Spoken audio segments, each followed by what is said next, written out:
right here just on YouTube, bringing some type of entertainment right here just for you.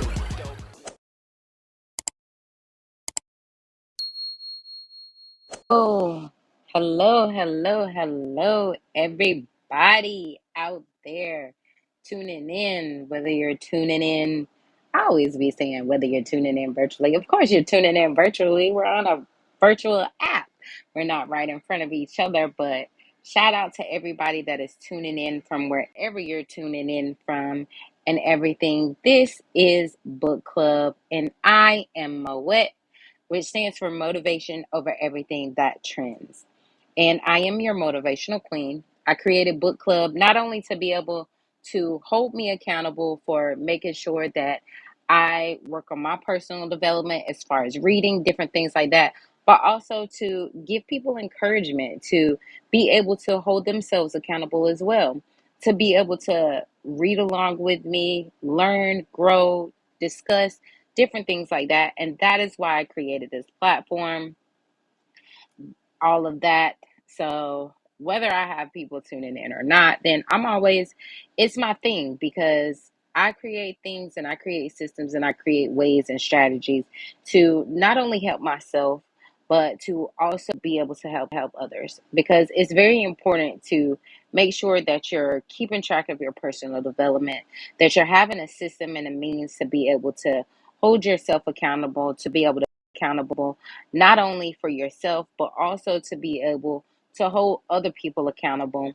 And that is the reason why I created this platform. So currently, we're reading The Richest Man in Babylon and reread pages 1 through 22. So initially, I know last week I was like, we're going to read chapters 1 and 2, but I didn't realize that they didn't really have chapter numbers within the book. They only had like a breakdown of like in the table of contents where the pages start and different things like that. So instead of saying chapter 1 and 2 and this, that, and third, I'm just going to say we're going to read pages whatever through whatever. So this week we read pages 1 through 22. And honestly, this is a good read. I'm not going to lie. I'm not going to sit up here and fake shake. I'm not going to pretend or anything like that. This is a good read. I know I've been hearing people talk about it and talk about it and talk about it. And now I finally got to the place where I can really dive into this book. And it is a good read. It puts me in the mindset of the other book that I'm reading, Shonda Rhimes' Year of Yes. It also puts me in the mindset of Who Moved My Cheese. Who Moved My Cheese is a very good and smooth read also. And the book isn't long. The book isn't long. Like, to be honest, if we set aside time each and every day, we could get through this book in a week. But I just like to break it down because I know we have lives that we live working on. You're trying to build a business, raise a family, you got to work, whatever the case may be. So I want to eliminate every excuse that is possible or anything like that, where it's like, oh, well, I got to read all of this and blah, blah, blah, blah, blah. Well, there is no excuses as to reading a couple of pages a night to be able to get to the page count by the end of the week. So that way, the next week you're able to discuss it. But anyway, this is a good read. Initially, it started even from the forward. It started opening up the key takeaways that I got from the forward and the things leading up to the first, what I'll say, chapter, the first chapter.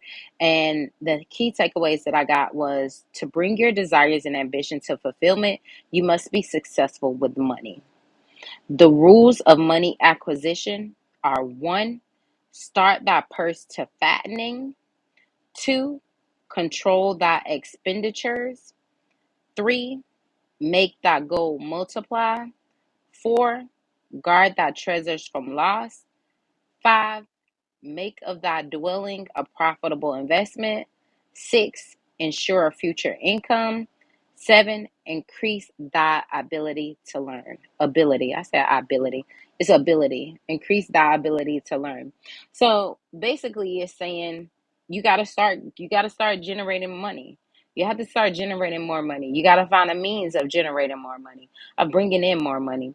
Then you also have to watch your spending habits. You have to watch the things that you're spending. You have to find a way to invest properly so that way your money can be making money for you. That's what the wealthy people do.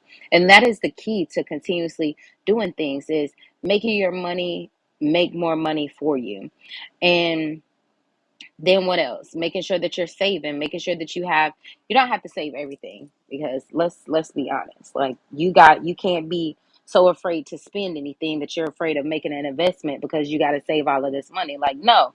Like, you have a set amount where okay, I got this amount that's set aside, so if anything, God forbid, if anything happens, if anything goes down, then me and my family could be able to tap into this amount.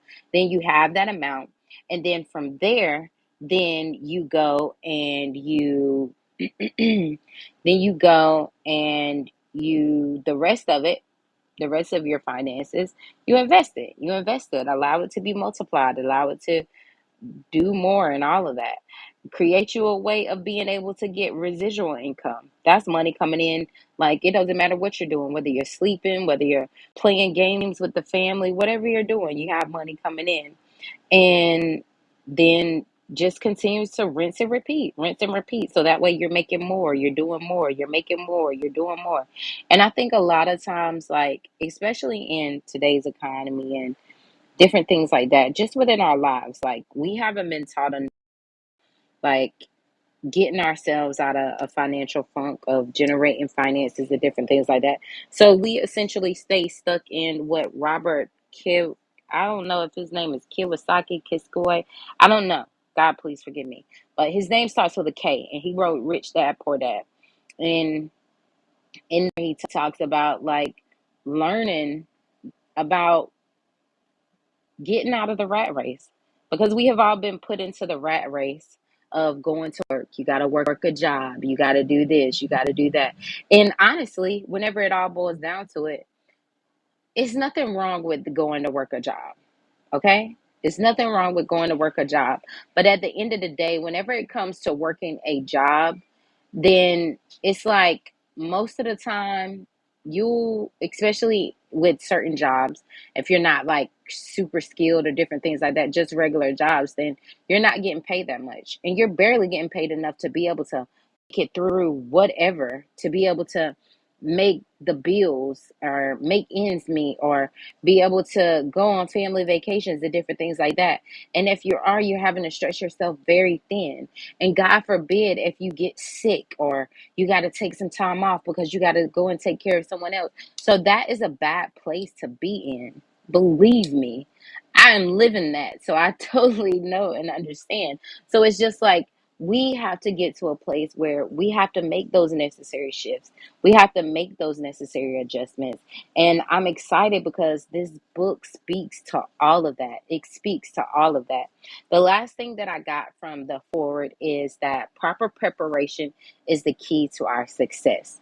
And that is true. Like, you got to be prepared. You got to be prepared for the things that you want to do, because you don't want to have, what does Les Brown say? He says it's better to be prepared and not have an opportunity than to have an opportunity and not be prepared.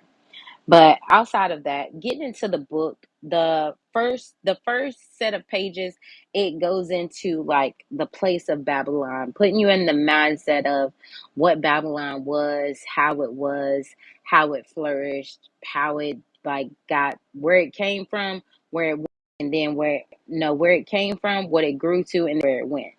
It's basically what the first set of pages goes into. And then it starts really getting good once you get, like, if you're like me, you're a person that you get excited about reading exciting things that get your mind turning and stuff like that. So sometimes within books, if they're telling stuff too much, then it's like, bro, like, come on, man. Like, come on. Like, blah. But it's like, sometimes within books, those things are essential for you to read. So don't skip over it, because I know that you want to skip over it, because I definitely thought about skipping over it. But I was like, no, I'm going to read it. So it basically just talked about Babylon. It went into real detail about how Babylon was, how they were innovative, how they were intuitive, how they created different things, how engineers did different things, and different stuff like that. But the thing that really started me really getting back excited about the book was whenever we got into the next set of pages.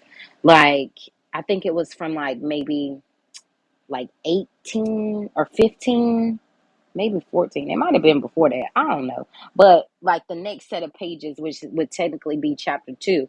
But then it starts going into the story of the man. A man, I believe his name was, let me look real quick. His name is Basir. Him and his friend, what's his friend name? Kobe. Bonsir and Kobe. So then it starts talking about their story. And Bonsir he's in a place where he's like, man, like he know he need to be doing this work, but he don't feel like doing the work because he's like, man, like why I keep doing this day in and day out? Like why am I doing this? And I'm not getting anywhere. And it's like, oh my gosh. It speaks so much to my spirit. It speaks so much because it's like, bro, like, you know that you're thankful to be able to have a craft. You know that you're thankful to be able to do things and different stuff like that. But sometimes you get to a place where you're like, what the am I doing this for? Like, I'm doing this. I'm going to this job every day. It's not satisfying me. It's not fulfilling me. It's irritating as crap. And it's like, bro, like, but I know if I don't go to this job, then I'm not going to get paid. Then I have other people that are looking at me that need me to go to this job so that we can get paid. So that way I can be able to provide for them. And the cycle just continues on and on and on. But Bansir has come to this place where he's like, bro, like, why why haven't I done anything? Why haven't I gotten to a place of wealth? Because really what had happened is that he had a dream that he was wealthy, that he was able to do a lot of things for his wife, that he was able to really just give to people and different things like that. And then he woke up to his reality of not having anything, honestly, for having to overwork himself in order to even get a little bit of anything to be able to barely make ends meet for his family. And then him and his friend were sitting around and he was telling his friend that because it was his best friend. Kobe is his best friend. And he was just like, yo, like I've never felt this way before. And I'm just wondering, like, what the crap?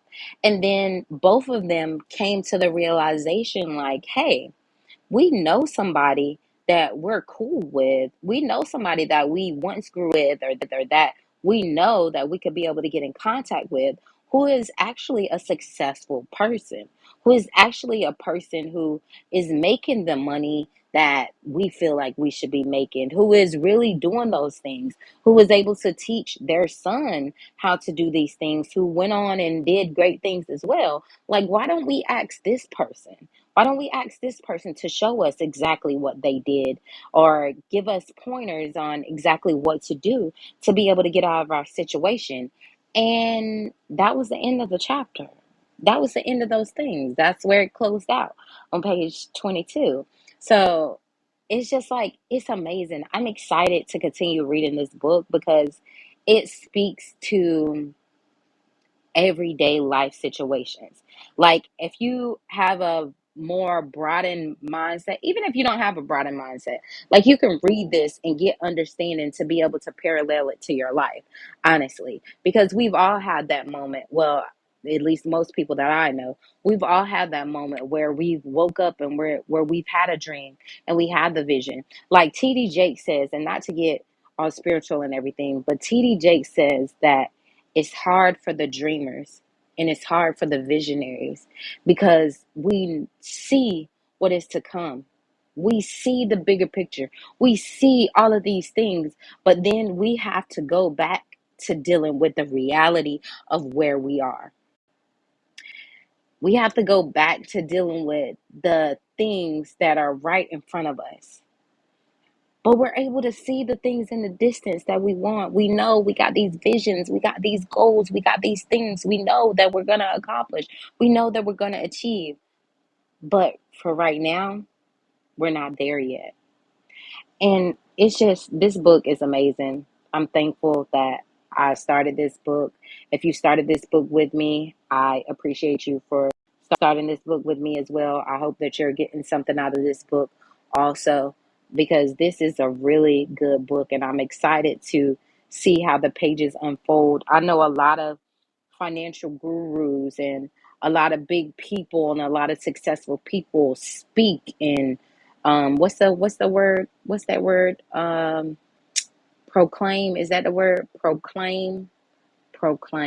I don't think that's the word, but they speak in regards to this book, and they're like the richest man in Babylon, the richest man in Babylon. And upon starting to read, I definitely see and I understand, because it's like, man, this is going to be good. This is going to be good. And I'm excited for this learning process. I'm excited for this reading process. I feel like it's going to be one of those, I feel like it's one of those great ones, where you have those certain books where people are able to call out in regards to like Who Moved My Cheese, Rich Dad, Poor Dad, Think and Grow Rich. Um, what else? The Mindset of Thinking Big. It's just like, it's the magic of thinking big, not the mindset of thinking big, the magic of thinking big. And now added to my list is The Richest Man in Babylon, because this book is good. This is a good book. And if you haven't started reading it with me, I definitely suggest starting to read it with me, different things like that. If you decide that you want to read it with me, come on here to be able to discuss it. I'm on here Wednesdays, 9 p.m., going over what we read the week before. So that way, once I go over the points and I do my synopsis, then I open up the floor for other people to be able to give their synopsis. So that way we can really have a good, like, banter and feeling of actually being a part of a book club, because this is just the beginning in regards to the book club, and I feel like this is a good space in regards to starting it, in regards to being there. And then I'm interested to see exactly how it grows. I'm interested to see how people grow from reading and learning and developing and all of that stuff, because that is truly amazing. Now, next week we're going to be reading, I say this week or next week, but this week we're going to be reading pages 22 through 71. 22 through 71. I know it sounds like a lot, but I promise you, if you just break it down to a couple of pages a day, then it's not going to be as detrimental as you think it is. You'll be able to get through it. All you got to do, a couple of pages a day, set you out some time. And especially with this book, once you're reading it and you really get in it, then you're going to be like, man, you're going to have to set a timer yourself to put the book down. Honestly. But pages 22 through 71, that's what we got this week. That's what we're doing this upcoming week. Definitely, if you haven't already, click the link in my bio. First of all, click the link in my bio. Join the book club. Once you join the book club, you will get an email with a link to my books, my list of books. Most of the books will be from the book club, will be coming from my book catalog of over 100 plus personal development books. I'm talking about, I have Michelle Obama, I have a whole lot of different things in my book catalog, because I just collect books. I collect books. I collect books and I read them and different things like that. So that's where I'm at. And I'm actually, well, never mind. I'm not going to keep going into that. But definitely join the book club. You'll get access to over 100 plus books. Most of the books that we read during the book club are in the book catalog. In the event that they aren't, then you can find whatever book that we're reading on my Amazon storefront. Outside of that, then definitely, like, you could read at your heart's desire. Once you join the book club, you got access to the book catalog. You could read as much as you want to. You could read whatever it is that you want to, but definitely make sure that you tap in, read with me. We're reading The Richest Man in Babylon, pages 22 through 71, and I will see you guys back here next week. All right. Remember that life is too short to be anything but motivated. Now get out there and turn your dreams into a vision and make that your reality. I love you guys. See you next week.